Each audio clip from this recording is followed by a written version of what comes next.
Baik semuanya, seperti yang sudah saya sampaikan di awal atau pengantar tadi, bahwa Anda semua akan memahami materi tentang 5 fungsi bahasa menurut Leeds atau Geoffrey Leeds yang telah dituliskan dalam bukunya. Dan di dalam bukunya itu saya mengutip atau mengambil materi tentang fungsi bahasa yang saya rasa ini menjadi salah satu topik yang menjadi pemahaman untuk kita semua, sehingga ketika kita berbicara maupun menulis dalam praktek berkomunikasi, tahu apa fungsi kata, kalimat, hingga menjadi sebuah teks ataupun ungkapan yang kita ungkapkan kepada orang lain, sehingga orang lain akan menerima dengan baik, dengan sempurna dari apa yang kita ujarkan atau yang kita tuliskan. Nah, dari 5 fungsi bahasa menurut Leeds ini, yang pertama ada fungsi informasional. Fungsi informasional merupakan fungsi bahasa yang paling penting yang berisi pengetahuan. Tetapi terlepas itu, bahasa juga dapat memiliki fungsi ekspresif. Nah, sebelum ekspresif kita pahami informasional, artinya fungsi bahasa yang kita gunakan dalam praktek berbicara maupun menulis. Yang kita pahami adalah kata, frasa, ungkapan ataupun kalimat dalam pesan yang kita sampaikan melalui ujaran ataupun melalui tulisan, itu pada intinya adalah berisi informasi. Sehingga tentu apapun yang kita ungkapkan dan kita tuliskan kepada orang lain akan menerima itu sebagai informasi yang bisa menambah suatu pemahaman atau pengetahuan. Sehingga secara keseluruhan, pesan dari apa yang kita sampaikan berisi informasi.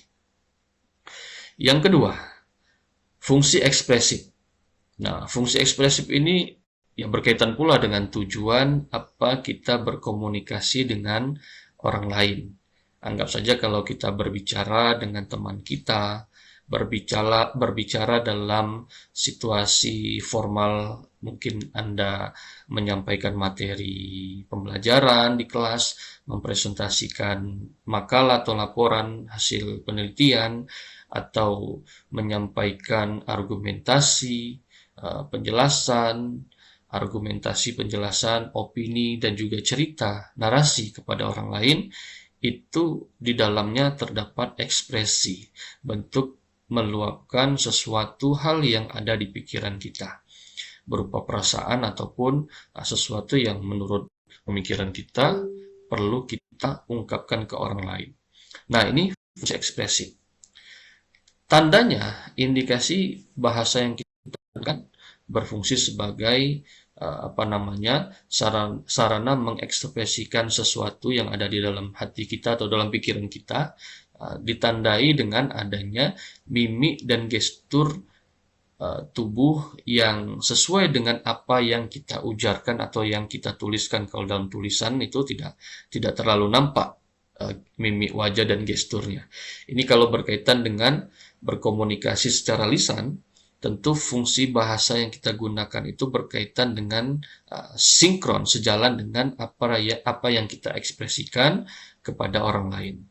Kita contohkan kalau kita marah, biasanya mimik wajah kita juga sedikit memerah barangkali gitu ya, atau memberikan makna. Bahasa itu kan memiliki arti dan makna. Ketika kita marah, mimik wajah kita itu memberikan makna, mengartikan kepada orang lain bahwa kita itu sedang marah. Ditambah lagi dengan gestur tubuh kita atau gerakan tangan kita, mungkin bahu dan dada kita agak mengangkat gitu ya, seolah-olah memang kita mengekspresikan sesuatu, meluapkan sesuatu dengan tujuan ya marah gitu ya. Nah, inilah sebab ketika kita menggunakan kata sebagai bahasa atau alat berkomunikasi, itu juga bagian dari mengekspresikan pikiran ataupun dalam hal perasaan kita untuk diketahui orang lain. Yang ketiga, nah, berkaitan ekspresi tadi juga mengungkapkan perasaan dan sikap si penuturnya atau pembicaranya. Kata-kata sumpah serapah dan kata-kata seru biasanya yang paling sering kita lihat, kita saksikan ketika orang lain marah dengan kita, atau ketika kita menyaksikan ada seseorang marah dengan orang lain. Itu contoh aktivitas di mana seseorang menggunakan bahasa sebagai sarana mengekspresikan dirinya. Yang ketiga, fungsi bahasa yang ketiga ini juga sangat penting dipahami oleh kita semua, terutama ketika kita memang menggunakan bahasa sebagai alat berkomunikasi dengan tujuan barangkali berkaitan dengan pekerjaan kita, baik kita bekerja di perusahaan, kita sebagai karyawan atau sebagai tenaga ahli, tenaga kesehatan ataupun apapun lah itu ya, dan juga berkaitan juga dengan dunia usaha. Nah, fungsi direktif bahasa yang ketiga ini arahnya adalah ketika kita menggunakan bahasa yang kita gunakan itu bisa mempengaruhi sikap dan tindakan orang lain. Atau di sini kalimatnya adalah bisa mempengaruhi atau ketika kita hendak mempengaruhi perilaku dan sikap orang lain. Artinya apa? Artinya ketika kita berkomunikasi dengan alat komunikasinya yaitu bahasa, bisa saja kata, ungkapan, kalimat gitu ya, yang kita ujarkan ke orang lain itu bisa mempengaruhi sikap orang lain tersebut. Bisa mempengaruhi bahkan orang lain tersebut melakukan tindakan-tindakan apapun yang berkaitan dengan bahasa yang kita ujarkan. Nah, ini juga memberikan pemahaman kepada kita bahwa kita juga harus cermat. Hati-hati ketika kita memilih kata, hati-hati ketika kita berkomunikasi dengan orang lain, apakah bahasa yang kita gunakan ternyata bisa sikap ini berkaitan dengan mungkin orang lain akan tersinggung, gitu. Bisa jadi orang lain akan tersinggung dengan kalimat yang kita ujarkan, atau kita dalam pikiran kita menginginkan orang lain itu mengerti, paham dengan apa yang kita sampaikan. Bisa saja orang lain ternyata bukan sesuai harapan kita yang mereka terima, karena kata kalimat yang kita sampaikan semuanya itu bisa mempengaruhi sikap dan tindakan orang lain. Kecuali memang ketika kita punya tujuan untuk mempengaruhi sikap orang lain agar orang lain itu tersinggung, agar orang lain itu simpati ataupun berempati dengan kita, itu juga bisa menggunakan bahasa sebagai alat mencapai tujuan yang kita inginkan tadi, mempengaruhi orang lain dengan bahasa yang kita gunakan. Ya, bisa kita gunakan kalimat-kalimat persuasi ataupun kalimat-kalimat secara pragmatik tidak langsung, ataupun ujaran-ujaran langsung sekalipun itu bisa kita lakukan dengan tujuan memang di dalam fungsi bahasa direktif ini bisa mempengaruhi sikap dan tindakan orang lain. Artinya kita juga harus paham, harus cermat dan hati-hati ketika kita menggunakan bahasa, karena bisa mempengaruhi sikap dan tindakan. Ataupun memang kalau kita memang punya tujuan untuk orang lain agar bersikap dan bertindak sesuatu sesuai dengan maksud dan tujuan kita, kita juga bisa memilih kata, bahasa, kalimat supaya orang lain bisa mengikuti apa yang kita serukan gitu ya. Inilah peran penting dari fungsi bahasa sebagai fungsi direktif bahasa. Selanjutnya adalah fungsi bahasa yang keempat, yaitu fungsi estetik. Nah, berkaitan dengan estetik tentu kita pahami pula arti estetik ini kan berkaitan dengan sesuatu yang indah, atau kalau ini kaitannya dengan fungsi bahasa di sini adalah penggunaan bahasa demi hasil sebuah karya, contohnya puisi, tanpa maksud yang tersembunyi. Ini artinya puisi ini kan berkaitan dengan sesuatu yang bisa membuat menjadi indah gitu ya. Kata-kata yang kita gunakan penuh imajinasi, ataupun kata-kata, kalimat-kalimat, ungkapan-ungkapan yang ada di dalam bahasa yang kita gunakan sebagai bahasa dalam komunikasi, ini bisa berkaitan dengan hal kreativitas. atau hal yang bisa membuat sesuatu yang eh, redup menjadi hidup. Contohnya kalau kita gunakan banyak orang menggunakan pantun dalam pembukaan sambutan di acara formal maupun informal. Biasanya pantun yang digunakan ini supaya dapat menghidupkan suasana para pendengar atau audiens atau hadirin dan peserta di dalam acara-acara yang dimana dia menjadi sebagai orang pembicara atau yang memberikan sambutan. Nah, di sana tujuan dari pantun yang digunakan adalah untuk menghidupkan suasana. Ada juga ketika kalau ini berkaitan di dunia usaha. Barangkali ada yang bergelut di bidang usaha, jasa, produk ataupun layanan di mana sehari-hari pekerjaannya adalah untuk mempromosikan produk barang gitu ya, berbentuk barang ataupun jasa dan layanan dari usahanya, tempat dia berwirausaha atau di perusahaan jasa dan layanan produknya. Nah, biasanya marketer atau pemasar atau dia sebagai copywriternya atau pembuat tulisan-tulisan promosi gitu ya, supaya orang lain tertarik untuk menggunakan jasa layanan atau membeli produk barang dari usaha yang mereka atau ia geluti gitu ya, yang ia jalani gitu ya di perusahaannya. Dan bisa jadi promosi atau tulisan-tulisan promosi yang dituliskannya itu isinya adalah konten-konten yang indah-indah gitu ya, atau yang mengindahkan produknya, jasanya, layanannya dengan kalimat-kalimatnya.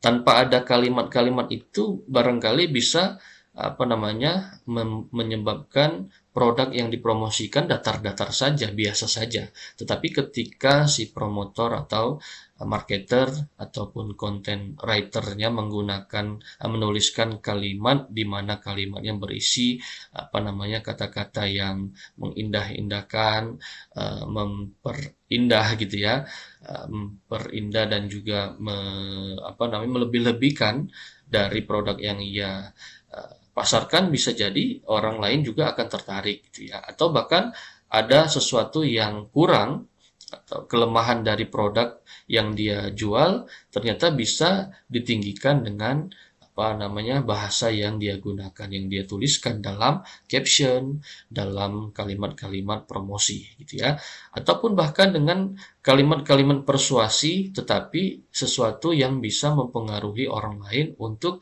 menganggap produk, jasa, dan layanan yang dipasarkan itu sesuatu yang memang terbaik gitu ya, atau indah, yang bagus gitu ya. Nah, ini kalau kita lihat, kita sebagai pelaku ataupun customer, pembeli di marketplace ataupun media sosial gitu ya, kita beli produk dan jasa, biasanya kita akan membandingkan beberapa toko, membandingkan beberapa penjual, di mana beberapa toko atau penjual yang ada itu mempromosikan produk, jasa, dan layanannya melalui kata-kata, kalimat sebagai bahasa promosi gitu ya, di mana kita anggap saja ada dua toko atau penjual yang salah satu toko mempromosikan produk, jasa, dan layanannya menggunakan bahasa-bahasa yang estetis, ada juga toko yang tidak menggunakan bahasa estetis. Bisa jadi kita terpengaruh atau membeli produk, jasa, dan layanan tersebut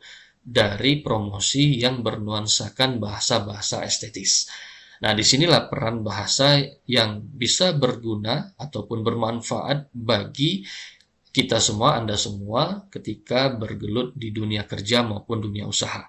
Karena dengan skill, keterampilan berbahasa, dan kita paham bahwa salah satu fungsi bahasa adalah bisa mempengaruhi hal-hal yang sifatnya estetik tadi, bisa mempengaruhi estetika dari penjualan, estetika dari promosi produk, jasa, dan layanan, ataupun apapun yang kaitannya dengan estetika.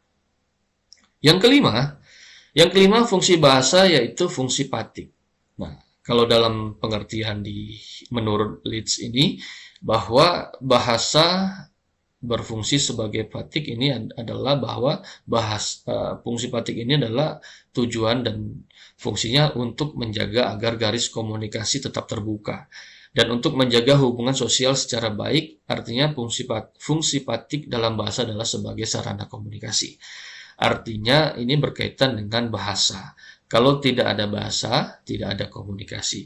Komunikasi bisa terjalin, berjalan, atau proses dan tujuannya itu tercapai ketika ada jembatannya. Apa jembatannya? Nah, jembatannya itu adalah bahasa. Nah, inilah sebab kenapa ada fungsi patik. Fungsi patik bahasa di sini untuk menjaga agar komunikasi tetap terbuka, tetap terjalin antar individu dengan kelompok, antara individu dengan kelompok atau antara kelompok dengan kelompok, gitu ya. Jadi ada alat komunikasi yang menjadi jembatan terjalinnya suatu komunikasi. Nah, itulah sebab kita harus memahami kelima fungsi bahasa yang menurut saya dari panduan dari Geoffrey Leach ini juga sudah mewakili bahwa bahasa ternyata ada fungsinya. Bukan sekedar muncul saja sebagai bunyi ataupun suara yang kita ujarkan, atau sebagai tulisan kata, frasa, kalimat, dan teks yang tercipta, tersusun rapi, ditulis oleh orang yang akan dibaca oleh orang lain. Ternyata bukan hanya seperti itu. Sehingga inilah sebab ketika nanti Anda praktek berbicara ataupun menulis, Anda harus memahami bahwa bahasa yang kita gunakan bisa jadi berfungsi sebagai informasional, berfungsi sebagai sarana ekspresi diri, ataupun ternyata juga kita harus hati-hati dan cermati bahwa fungsi bahasa ini adalah fungsi direktif, yang dimana bisa mempengaruhi sikap orang lain atau bahkan tindakan orang lain yang bisa positif ataupun negatif ke kita sebagai penerima dampak dari komunikasi yang kita kita lakukan, bahasa yang kita ujarkan dalam komunikasi. Kemudian juga bahasa bisa mempengaruhi sesuatu yang sifatnya estetis, gitu ya, estetik, yang kalau ada produk, jasa, dan layanan barangkali kurang menarik, bisa dikemas menggunakan kalimat-kalimat estetik supaya orang lain akan memahami atau orang lain akan tertarik untuk membeli produk, jasa, dan layanan kita. Nah, hanya karena kata-kata dan kalimat yang kita tuliskan, gitu ya. Kemudian juga, ini yang terakhir adalah fungsi bahasa, fungsi patik. Di sini dengan adanya bahasa, garis komunikasi tetap terjalin, tetap terbuka, sehingga interaksi antara kita dengan orang lain terjalin, pesan dan tujuan yang ingin kita sampaikan ke orang lain itu tercapai, gitu ya, sesuai dengan apa yang ada di pikiran kita. Sehingga dengan bahasa yang kita gunakan, kita harus memahami perannya, fungsinya, kemudian kita harus pahami tujuan apa kita menggunakan diksi tertentu, gitu ya, karena semua diksi, semua kata-kata yang kita pilih, yang kita gunakan dalam berkomunikasi, baik secara lisan maupun tulisan, itu memiliki arti dan makna, memiliki efek atau dampak yang secara langsung maupun tidak langsung akan dirasakan oleh penerima pesan maupun kita sebagai pemberi pesannya. Itu saja untuk materi dalam kesempatan kali ini. Silakan Anda gunakan dalam praktik berbicara maupun menulis dalam mengasah ataupun mengembangkan keterampilan berbahasa. Itu saja dari saya. Terima kasih. Salam sukses dan berbahagia. Sampai jumpa.